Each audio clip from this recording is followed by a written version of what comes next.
안녕하세요. 이슈를 대신 읽어주는 남자 이대남입니다. 강남경찰서에서 좀 전에 전화가 왔습니다. 지금 오늘 강남서에서 김세희 사건이 집중 수사팀으로 배당될 거라는 연락을 받았습니다. 지난 30일 장사의 신 은현장 씨는 국정감사에 출석해 가세현, 김세희를 포함한 사이버 레카의 문제점에 대한 발언을 했는데요. 그 중심은 단연 사이버 레카의 끝판왕 가세현, 김세희였고, 은현장 씨는 가세현, 김세희와 관련된 녹취 3개를 공개하는 동시에 김세희에 대한 수사를 지연시키는 강남경찰서에 대한 문제점도 함께 지적을 했습니다. 그도 그럴 것이 김세희에 대한 증거가 차고 넘치는 상황인데도 불구하고 강남경찰서에서는 지난 1년간 김세희를 검찰에 송치하지도 않았을 뿐더러 주구장창 조사 중이라고만 답했는데요. 아무리 김세희의 혐의가 많다고는 하지만 1년 동안 경찰에서 그 어떠한 변화가 없었다는 것은 대중들로 하여금 충분히 의구심이 들 수밖에 없는데, 이에 대해 은현장 씨는 국감 이후 자신의 방송에서 강남경찰서에서 김세희를 봐주고 있는 것이 아니라 김세희가 출석을 미루는 등 조사에 협조를 하지 않아서 조사가 늦어진 것이라고 답했지만, 바로 어제 김세희는 자신의 방송에서 스스로 자폭을 하는 발언을 했습니다.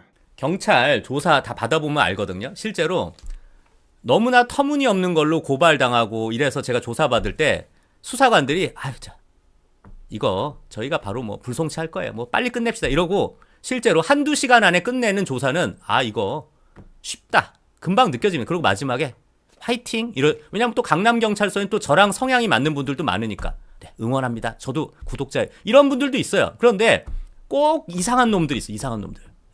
같은 질문 반복하고, 했던 거 또 물어보고, 시간 끌고, 30분이면 끝날 조사를 3시간, 4시간을 걸린 놈들이 있어. 그런 놈들은 100% 기소 의견으로 송치한 놈들입니다. 그럼 저는 앞으로 이러면 당신 고발하겠어 라고 할 겁니다. 이제 무조건 그렇게 할 거예요.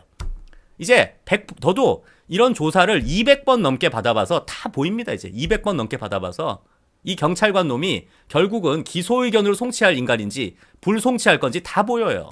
저 발언이 진실이든 아니든 이젠 강남경찰서마저 적으로 돌렸는데요. 그런데 사실 아무리 김세희가 시간을 끌고 조사에 협조하지 않았다고 한들 1년이나 감감무소식이라는 것은 저로서도 다소 이해가 되지 않지만, 이젠 국회에서까지 김세희에 대한 만행이 대대적으로 알려진 이상 강남경찰서 또한 그 어떤 형태로든 답을 내놔야 하는 상황이 된 만큼 곧바로 강남경찰서는 김세희에 대해 집중수사팀을 만들기로 결정을 했다고 알렸는데요. 아무래도 국감에서까지 김세희가 언급이 됐으니 발등에 불이 떨어진 강남경찰서도 지금처럼 가만히 있을 수는 없었겠죠. 그렇다면 현재 김세희는 과연 무엇을 하고 있을까요? 과거 잘 나가던 때의 김세희였다면 국감에 출석한 은현장 씨를 향해 온갖 허세를 부리면서 충격 단독이라는 타이틀로 억지 선동을 하며 맞섰겠지만, 이미 거짓말쟁이로 낙인이 제대로 찍힌 김세희는 은현장 씨나 국감에 대한 언급은 지금까지도 일절하지 못했고, 오로지 이재명 대통령을 저격하면서 자신의 구독자들을 상대로 선동을 하고만 있었는데, 바로 어제 김세희는 자신의 방송 말미에 또다시 김수현 씨를 언급하면서 정말 어이없는 발언을 했습니다.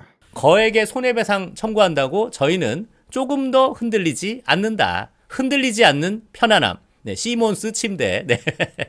전혀 상관이 없다. 저희는 굳이 걔네들이 요즘 뭐 별의별 뭐 무슨 방송이나 뭐 걔네 연예 기자들 통해서 별짓거리를 다 하나 본데, 우리는 재판 결과로 다 보여줄 겁니다. 걔네들이 온갖 헛소리 하든 말든 우리는 지금 거기에 대응할 이유가 없어요. 왜냐면 우리는 모든 그 포렌식 나온 자료를 기반으로 하고 있잖아요. 아니 예전에는 김세론이랑 만난 적도 없다며. 그랬다가 뭐 갑자기 만난 건 맞는데 성인 때는 아니래. 성인 때만 만났대. 그러다가 군대 편지 나오니까 군대 편지는 원래 딴 사람들한테 다 하는 표현이래. 그럼 딴 사람한테 표현한 걸 보여줘봐. 다른 여자애들한테도 보고 싶다, 뭐 누구누구야, 뭐 애칭 불렀는지 그걸 증거를 내봐. 왜 김세론 씨한테만 보고 싶다, 세로 네로야, 뭐 미성년자인 아이한테, 미성년자인 사람한테. 그러니까 우리가 얘네들이 그런 그 쓰레기 같은 연예부 기자들 통해서 온갖 장난질 할 때 우리가 대응할 이유가 없습니다. 저희는 그런 짓거리 할 때마다 저희 다 고발하고 있어요. 다 고소하고 있습니다.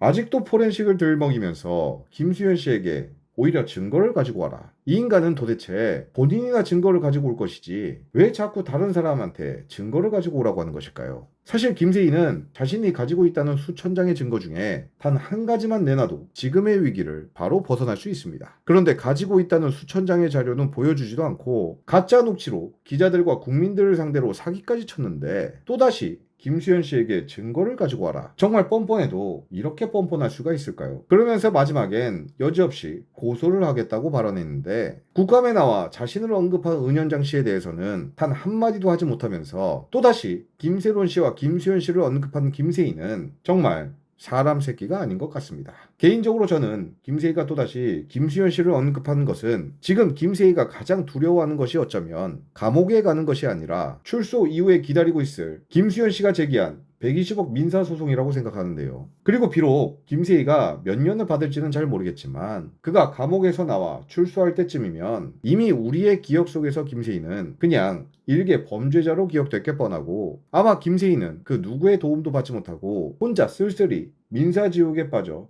아둥바둥할 게 뻔하기 때문에 어쩌면 그런 두려움에 더더욱 김수현 씨를 언급한 것이 아닐까요? 하지만 그럼에도 저렇게 또다시 피해자를 향해 3차, 4차 피해를 주는 김세희는 절대 갱생이 불가능한 인간이고 절대로 용서해선 안 될 인간이라고 생각합니다. 이젠 감옥에 가지 않을 이유를 찾기 힘들어진 김세희가 앞으로 또 어떻게 버티기를 할지 계속 지켜보면서 오늘의 영상을 마치겠습니다. 시청해주셔서 감사합니다.